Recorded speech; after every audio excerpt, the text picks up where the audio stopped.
Bonjour tout le monde, c'est Omar Sissi. Encore une fois, je fais cette vidéo juste pour partager ce concept de mondialisation et territoire euh, avec nos camarades étudiants. Donc, nous prions aussi de suivre en fait ces vidéos. Vous pouvez aussi vous abonner dans notre chaîne YouTube que nous venons tout simplement de mettre en place avec d'autres camarades géographes.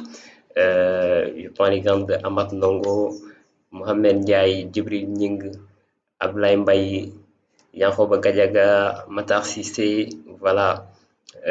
Pour ne citer que quelques-uns, bon, tout le monde, hein, tous les étudiants aussi en master, voilà. Et nous comptons aussi partager en fait ce que nous savons aussi par le biais de ces vidéos, Inch'Allah.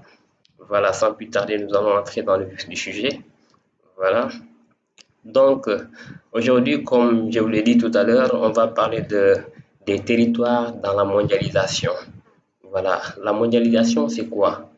Voilà, ce processus, c'est un processus de mise en relation des espaces mondiaux et c'est un phénomène planétaire.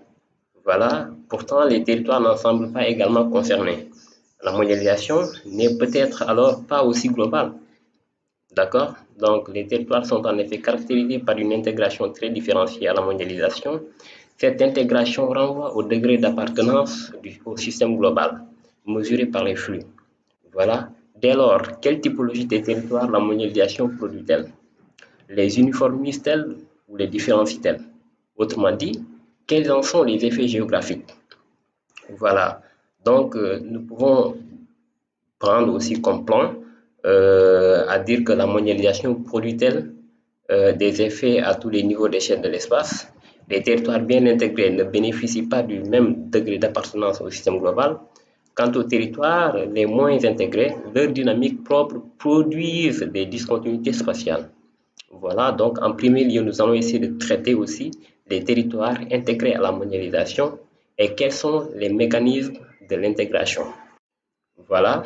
Donc, l'intégration à la mondialisation est d'abord et avant tout le fait des firmes transnationales. Les firmes transnationales, vous savez ce que c'est, ce sont des firmes multinationales, voilà, ce qu'on appelle les FTN ou bien les FTM. Voilà. Dès lors, il s'agit pour les territoires d'attirer ces firmes transnationales-là par des efforts de compétitivité. D'accord? Une condition est indispensable pour s'intégrer à un système structuré par les flux, c'est-à-dire l'accessibilité. Voilà, la mondialisation et le triomphe des interfaces et des réseaux à haute performance. On prend l'exemple des hubs, voilà, et plateformes multimodales, les réseaux à grande vitesse. Voilà. Maintenant, l'attractivité des territoires détermine leur intégration, il faut le savoir, c'est-à-dire on a les marchés de consommation puissants et au niveau de formation, la stabilité politique, la main-d'œuvre peu coûteuse, les matières premières, etc. Ces différents facteurs donnent à chaque territoire sa place spécifique dans la mondialisation. Voilà, donc en deuxième lieu, nous allons voir euh, les anciens et les nouveaux centres d'impulsion et leurs périphéries. D'abord, nous prenons le Nord. Le Nord conserve encore sa suprématie, c'est-à-dire ce qu'on appelle les pôles de la triade. Il faut savoir que les pôles de la triade, c'est un ensemble, voilà, c'est un ensemble composé de trois puissances qui sont en fait les États-Unis, le Japon et l'Union européenne. L'Union européenne, bien qu'il ne soit pas tout simplement un pays, mais c'est un ensemble dans lequel se trouvent beaucoup de pays européens. Voilà, ces trois ensembles constituent en fait les centres d'impulsion de la mondialisation, concentrant les lieux de pouvoir et de création de richesses. Voilà, parce que c'est là où on a en fait les sièges des firmes transnationales, les centres financiers, etc. Voilà. Accolés à ces pôles de la triade, des périphéries plus ou moins intégrées, il y en a, on peut citer l'Europe orientale pour l'Union européenne, par exemple. Parfois, ces périphéries sont en voie d'émergence. Vous attendez surtout parler des BRICS. Maintenant, ça, ce sont des nouveaux centres d'impulsion. Les pays émergents sont sur une trajectoire de convergence avec les pays développés.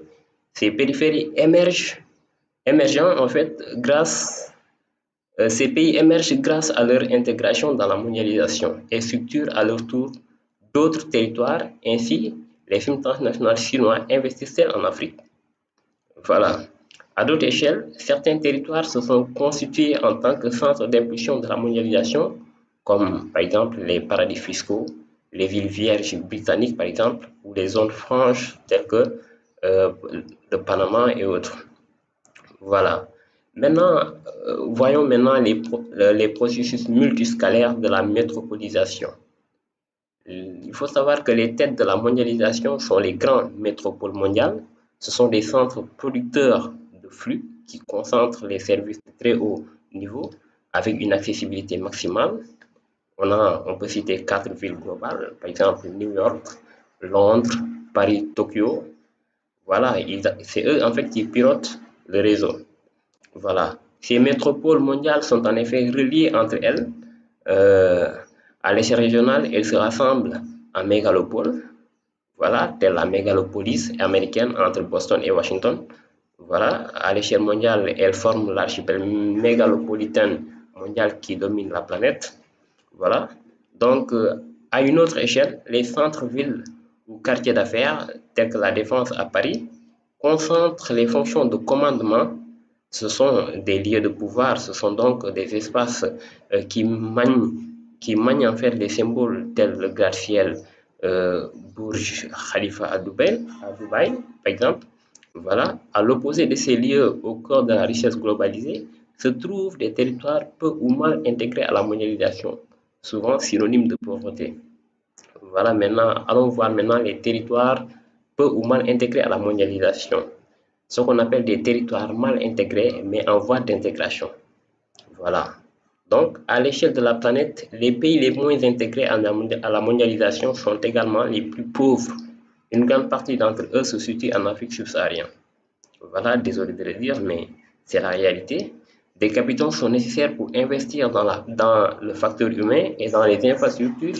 Aussi, le développement ne peut-il venir que de l'ouverture, voilà, de l'intégration progressive à la mondialisation via les investissements directs à l'étranger, les IDE, comme vous le savez, des films transnationaux.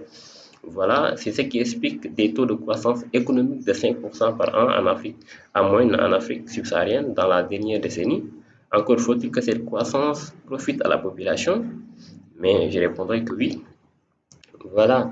Maintenant, voyons la production d'un espace intégré discontinu. À l'échelle infranationale, l'intégration progressive de zones jusque-là marginalisées produit des distorsions spatiales. Les disparités s'accroissent entre les lieux connectés et ceux qui ne le sont pas. L'intégration se fait par archipel, connectés au reste du système mondialisé, laissant les autres zones à l'écart. D'accord? Les grandes stations littorales de Bali connaissent ainsi une activité stimulée par les touristes internationaux, mais l'intérieur de l'île demeure misérable. Est-ce que vous voyez? Donc les villes là encore sont les premiers bénéficiaires de l'intégration, surtout quand elles sont en position littorale ou frontalière, portuaire ou aéroportuaire.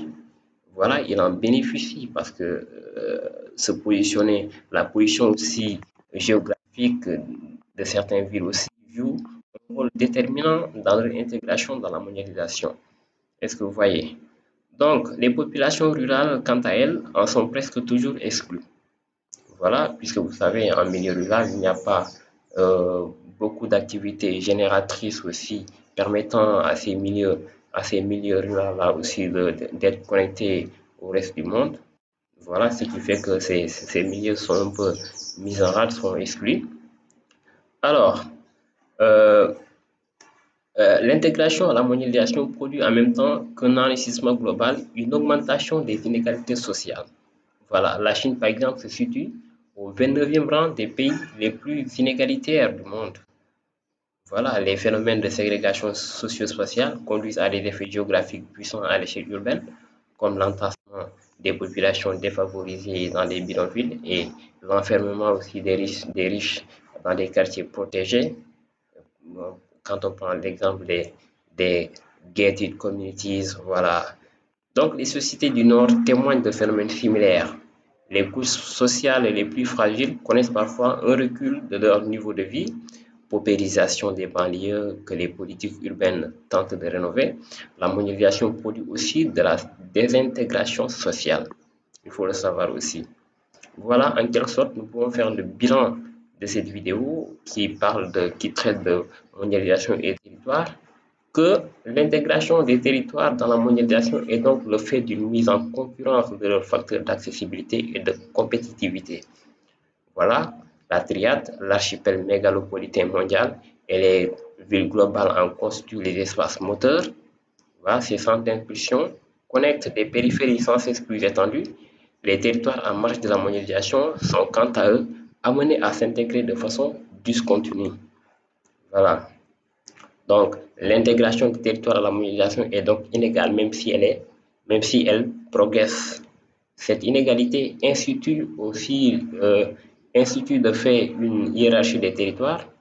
Donc, la mondialisation produit de la différenciation à toutes les échelles, bien loin d'uniformiser l'espace. Voilà, au final, nous pouvons dire que la réponse des sociétés à cette intégration dans la mondialisation est variable.